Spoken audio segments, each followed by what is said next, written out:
আসসালামু আলাইকুম। ফারজানা রান্না করতে সবাইকে স্বাগতম। আজকে আপনাদের সাথে আবার একটা এই রেসিপি নিয়ে হাজির হলাম। আমার খুব মোমো খেতে ইচ্ছে করছিল, তাই আম্মুকে বললাম মোমো বানিয়ে দেওয়ার জন্য। বিকালের নাস্তায় মোমো খেতে অনেক ভালো লাগে।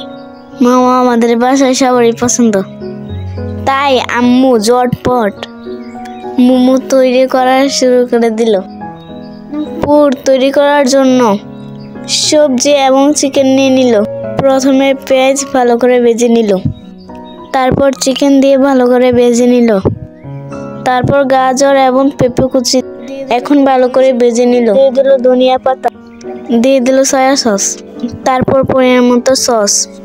পুর তৈরি করা শেষ। এখন মোমো ডো তৈরি করে নিল, ভালো করে মুথে নিল, ছোট ছোট করে রুটি তৈরি করে নিল, তারপর পুর দিয়ে মোমোগুলো বানিয়ে নিল। মাশাআল্লাহ, দেখেন আমার আম্মু কত সুন্দর করে মোমোগুলো তৈরি করে নিল। মোমো তৈরি করা শেষ। এখন মোমো হয়ে গেছে, এখন পরিবেশন করে নিল। মোমো তৈরি করতে করতে সন্ধ্যা হয়ে গেল। আমার মোমো তৈরি করা কেমন হয়েছে অবশ্যই কমেন্টে জানাবেন। মাশাআল্লাহ, দেখেন মোমোটা কত পারফেক্ট হয়েছে, খেতে ভীষণ মজা ছিল। আপনারা বাসায় ট্রাই করবেন। আজ এই পর্যন্তই। আল্লাহ হাফেজ।